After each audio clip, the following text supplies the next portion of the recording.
from Norway. I'm living just a few hundred meters from Edvard Grieg's house, just outside Bergen, the west coast city of Norway.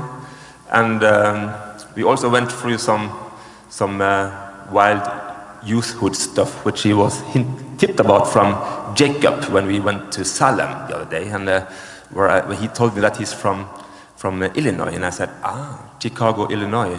It's Blues Brothers, one of my biggest passions from the 80s. And he then challenged me to tell about my time when I was young and arranged all the music. I didn't have the sheet, so I arranged it from the CD and I put together a band. I was actually, at that time, doing my service in the duty in the Navy, which is obligatory in Norway. And I was a priest assistant, so I was feeling like in a movie, on mission from God, and collecting the band again. And so we had a lot of fun with this music and put together a fantastic band, and I was doing the choreography, and I had then more beard here, so I was like, my name was Elwood, nice to meet you. And one of my best friends, who is a much better singer than me, he was John Belushi. So when he did all the stuff, "Someone to love," I would just go, "Someone to love." Much easier. I'm the soul man. So, but we are not here to neither talk much about blues nor perform blues. I'm very happy to with the program me and Charles has put together for you tonight. It starts with actually music by someone I'm very honored to call a friend of mine. He's called Anders Hillborg, even though he's one music generation older than me. I met him first time when I was studying in Stockholm. I went there to study conducting and heard for the first time his a piece of him when I was attending a concert with the Swedish Radio Orchestra, and it was called Liquid Marble. And it was Esa-Pekka Salonen who was conducting, and I was completely thrilled about his sound imagination. And as you can imagine, Liquid Marble, I mean, he literally got the orchestra to the sound just to feel, you can feel that something just started to melt, how he was dissolving huge chords. And it was a fascinating piece, and he is a composer really, he's obsessed with sound palettes. And he come from actually also a little bit wild youthhood. He was playing in a pop band, and his instrument was a synthesizer. And as you can imagine, at this time when he was really young, a synthesizer was developing really fast, and one part of the job being a synthesizer player was to find new sounds and to explore sounds, which you can perfectly well do on a synthesizer. And so his world of getting this imagination of how to create sounds, it started in this pop band, and he started to improvise, and at a later stage he then was introduced to classical music. Ligeti and Stravinsky was two of the first composers he got to know, and that brought him into this world. And oh my goodness, I will want to do that too. And he went from improvising and inventing sounds for the synthesizer to learn how to write for an orchestra, studying counterpoint and all that classical skills you need to become a real composer. And from there, it's just a long success story, and he is now one of the most played composers, at least from Scandinavia, but I will say one of the most played composers I know at all, from any corner of the world. And he's frequently played in the United States, and if you want to go online and listen to something he has been performing here, I would specifically recommend to listen to his songs written for René Fleming, premiered by Alban Gilbert and the New York Philharmonic. Fantastic music. And now I see Peter is coming here, our fantastic second concertmaster. Do you want to join? Please, yes, come on, sit here. Yeah. Do you want to have a seat? Yeah. Yeah, thank you. Hi, I'm supposed to pretend that I'm not Robert McBride. That's easy. Eivind, Peter Frajola, hi. I'm Associate Concertmaster, and Robert McBride is a little late, so maybe he'll show up in time for some of this, but I thought I'd come out and Thank you. help you out. Thanks a lot. Yeah. So it sounds like you've got it really well in hand. I was asking myself a couple of questions first. Good. There we go. We've been talking about a little bit about my background and not so much, but we went through Blues Brothers and all that stuff. And Blues Brothers. Blues Brothers, yeah. Blues Brothers. Nice. And Dan Aykroyd and I was John Belushi. I was Elwood when I was performing. All Blues right. Brothers. So you had to play the harmonica? No, that's that is a little bit. It is Dan Aykroyd, but I wasn't so good on harmonica. I wasn't really, unfortunately. But but we also talked. Now we got into Hillborg, and we have not yet talked about the Exquisite Corps specifically, what it is. Okay. Does anyone know what Exquisite Corps means? No. I mean, of course, you know the words Exquisite Corps, but it is supposedly this comes from a game. Which was actually played in the 20s by surrealistic artists, and it's also a game for kids. And I can explain it very easily like this, and I will repeat it quickly tonight for the rest of the audience, so you will be bored by then. But it's like if I drew a head, for instance, and I folded the paper and passed it on to a kid, so she or he could only see the neck, for instance, and this person was then supposed to draw the shoulders, for instance, and then they fold the paper. So, as you understand, so this goes around the table, for instance, and you, in the end, you open up and you see what everybody has been contributing to, and it could then be a very funny creature, very grotesque creature, which will pop up. And some artists did this in the 20s in a serious way.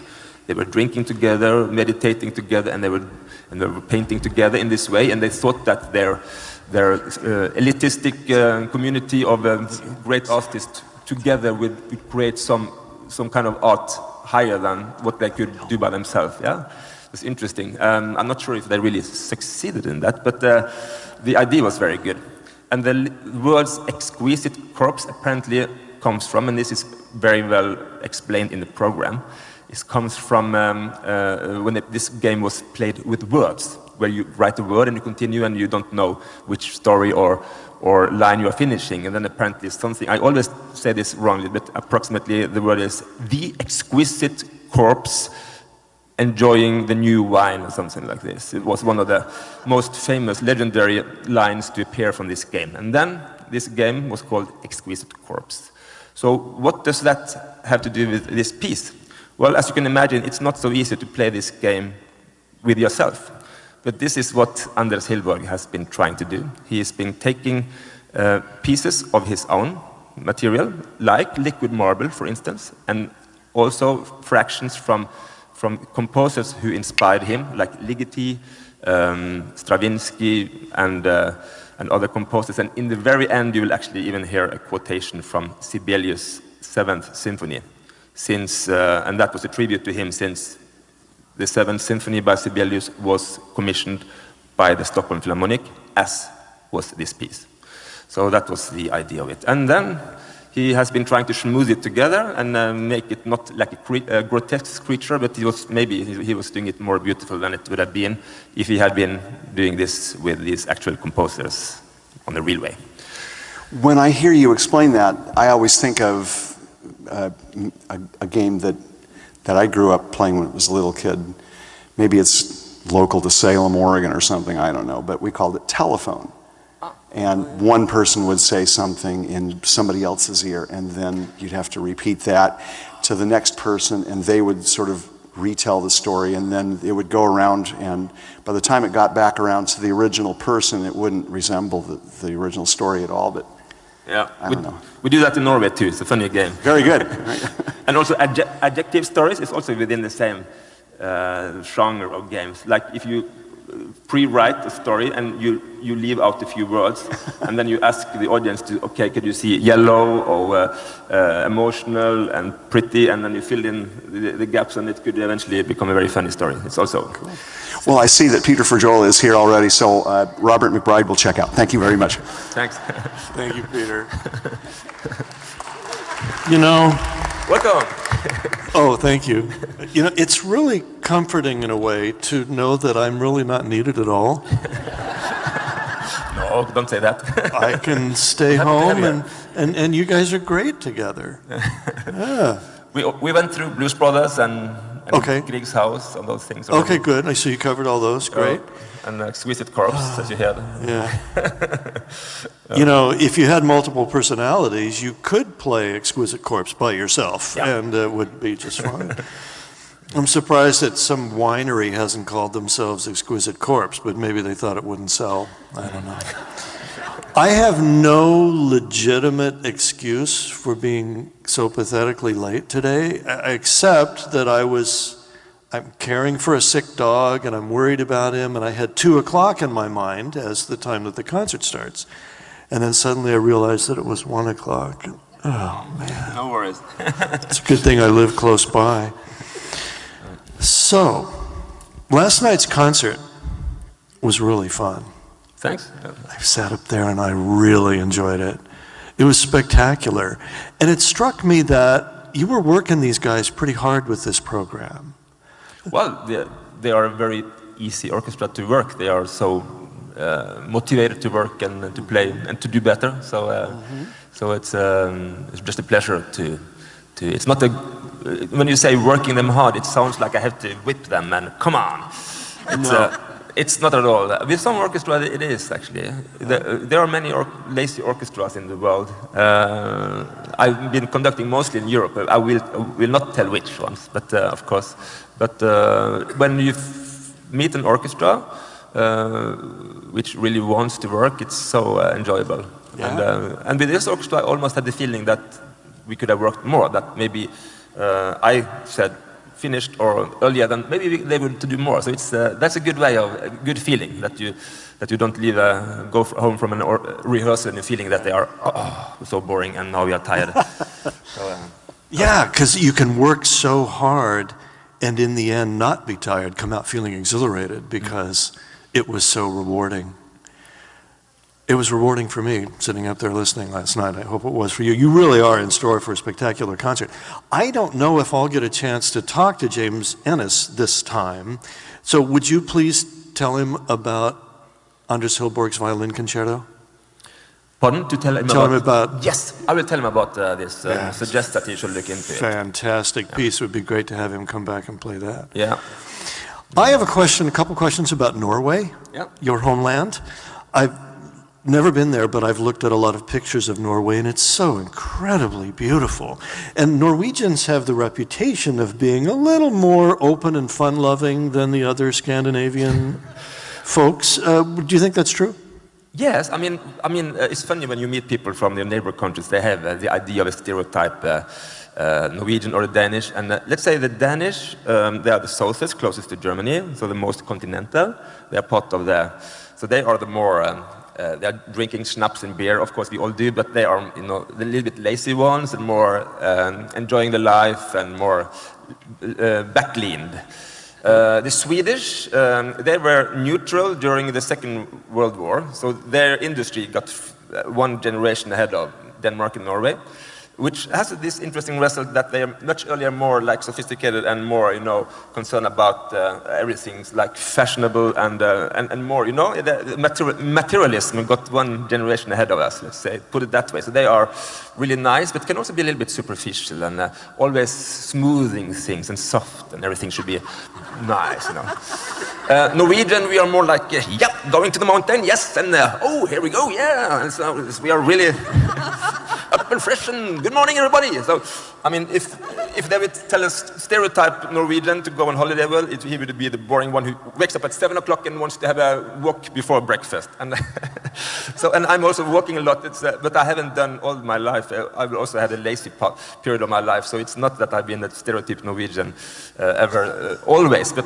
for the time being, I hear that I more and more turn into this thing you would imagine a typical Norwegian would do.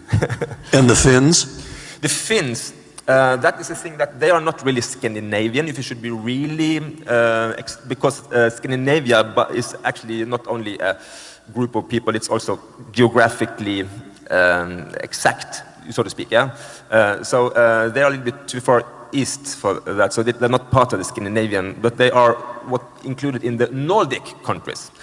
And they are completely different. They are coming from the East. It was people coming from China, immigrating long time ago, and the people split up at some point, and part of them went to Hungary, and the rest went to Finland. So actually, Hungarians and Finnish language has similarities, even though they cannot understand each other. It's like if I spoke Norwegian to you, you would not understand, but Norwegian and English is in the same group of language as well, the Germanic language or group. So it's very close. And so the Finns are completely different. They are, the guys are very cool and silent, and they drink a lot.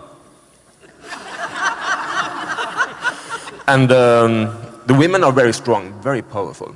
Very powerful. So the funny thing is when Finnish women is going over the border to get Swedish husbands, because they are so smooth and so easygoing, and then they are completely dominated by this strong Finnish woman.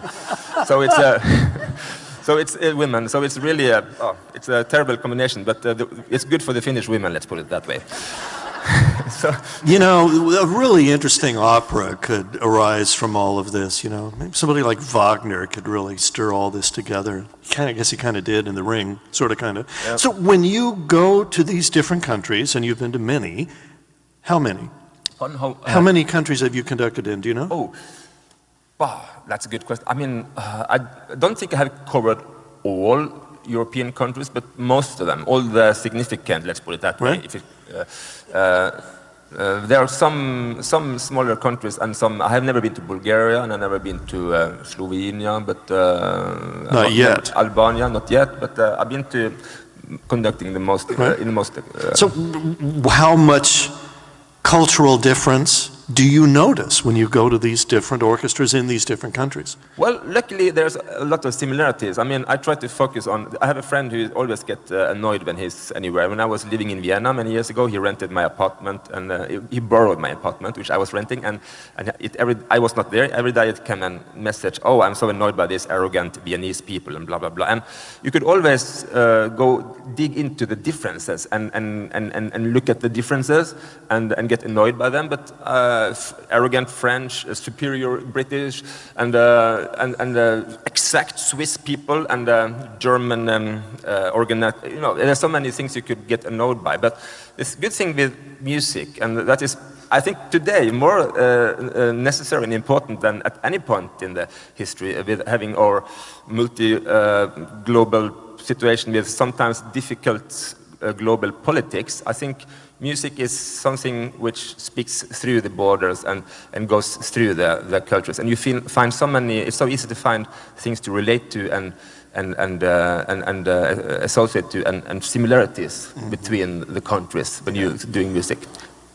But I'm also happy to hear that it's still a difference in sound from a Viennese orchestra and the German orchestra still. I mean, I was just conducting the Vienna Philharmonic and in the Vienna Staatsoper, and they still have this fantastic string sound which no other orchestras in the world has.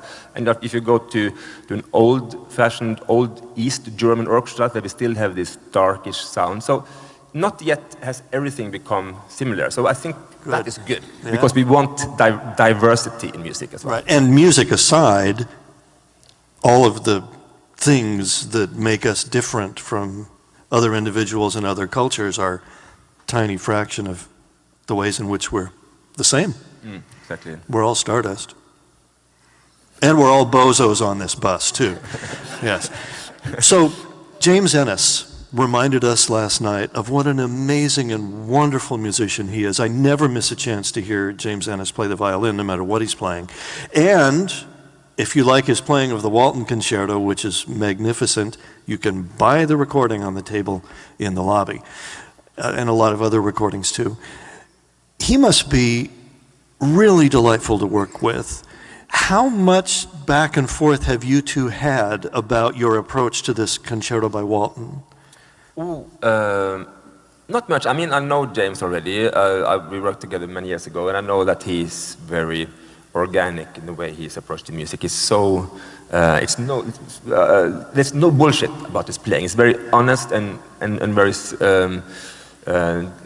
straightforward and deep musician, which I really appreciate his approach to music. So I knew kind of what to expect from him. And actually, this is the first time I've ever done this concerto, and first time I actually ever conducted Walton, which I'm a little bit embarrassed to say because I realized it's so beautiful music that I should have discovered it before. But we worked together. We just went just before the first rehearsal with the orchestra. We had 20 minutes together. He played some parts of the concerto for me, which tempo he wanted, and some difficult transitions. And then we went on stage, and we had 1 hour and 20 minutes with the orchestra, and we went through the concerto twice, and that's it. So it's with someone like him, and a good orchestra is also a very important part of this. It can be very easy, even though this piece is never easy. It's a very, very hard piece for both the orchestra, conductor, but foremost the soloist. But not for us. No. It's really, really beautiful in this wonderful neo-romantic vein that Walton was so good at. In his film music, for example, his Shakespeare scores are full of that. This has beautiful melodies, and there are parts in this where it would be really fun to play Drop the Needle with people who would never guess it's Walton. Like there's this waltzy bit that doesn't sound like Walton at all, but then a little bit later it gets jazzy kind of, and you go, oh yeah, it sort of sounds like Walton in his jazzy mode. And Jascha Heifetz commissioned this concerto, bless his heart, and I don't know what Heifetz thought about the piece, but I was listening last night and thinking this is perfect for Jascha Heifetz. The virtuosity, the emotionalism in the melodies, which are so beautiful, and I'm just so grateful to musicians like Heifetz for giving us so many concertos and arrangements that we can all enjoy generation after generation. Yeah, no, and as James told me a couple of days ago, I didn't know that talking about Heifetz virtuosity, he said that when they lived far apart from each other, so it was a slow communication. So whenever Heifetz got a sketch to this music, it was made harder by Walton, because he was afraid that the much more famous than himself, Jascha Heifetz, the best violinist in the world, would not be satisfied with a technical challenge, that it's not difficult enough, that you think it's just an easy piece. So, so in the end, the Heifetz had to tell him, it's okay, it's hard enough, thank you. Now I have to go practice, please, don't change anything. So, one of the great anecdotes in music history that is supposedly true involves Heifetz making his American debut in Carnegie Hall and just blowing everyone's minds. And I can't remember now who it was, but two very famous musicians of the time were sitting together, a violinist and a pianist. And the violinist said, "Is it hot in here?" And the pianist said, "Not for pianists." Heifetz, sort of a god among string players. Was he one of your heroes when you were a violinist? Oh, yes, I listened a lot to Heifetz, but also, you know, Fritz Kreisler and the young Isaac Stern. Oh la la, that's also a. So we don't have very much time. I'm sorry to say. Yep. I feel like I didn't have enough time with you today. Why is that? Your hero conductors, if you don't mind. Pardon? Your hero conductors, who do you really admire? My hero conductors, I have several. I would say most of them are dead, unfortunately. From living, well, I'm not sure if of course I have some, but one I was very happy to work closely with in a long production of Fidelio, Claudio Abbado. We were sharing a production. Obviously, he was the boss, and I did some of the performances, and it was fantastic to work with him for several months. If you go a little bit further behind, Carlos Kleiber, a genius conductor, very, very difficult with his personality, but amazing musician. And before that, his idol, and with whom he shares with me, Wilhelm Furtwängler, the former chief conductor of Berlin Philharmonic, also an amazing conductor. Some of his recordings are just out of this world. And in one who was conducting a lot in Hollywood Bowl in Los Angeles, Mengelberg. No, that's Stokowski, sorry, I'm mixing up Stokowski. And the European version of Stokowski, Mengelberg, who was in Concertgebouw. those are, so that's the old heroes of mine. You probably didn't say anything about symphonic dances by Rachmaninoff, right? Well, we don't have time. Rachmaninoff's last piece, the only thing he wrote entirely in the United States, and I love the symphonic dances by Rachmaninoff, and I think you will too, and the performance is thrilling. And I'm really sorry I got here late. I'm really embarrassed about that. But you got to meet Peter Frajola, right? Who's been with the orchestra for a long time, and he knows way more than I do. Say something quick in Norwegian. Da håper jeg dere vil ha en fin konsertopplevelse I kveld, og så ses vi snart til musikk med Oregon Symphony Orchestra. Eivind Jensen, ladies and gentlemen. Thank you. Thank you. Eivind.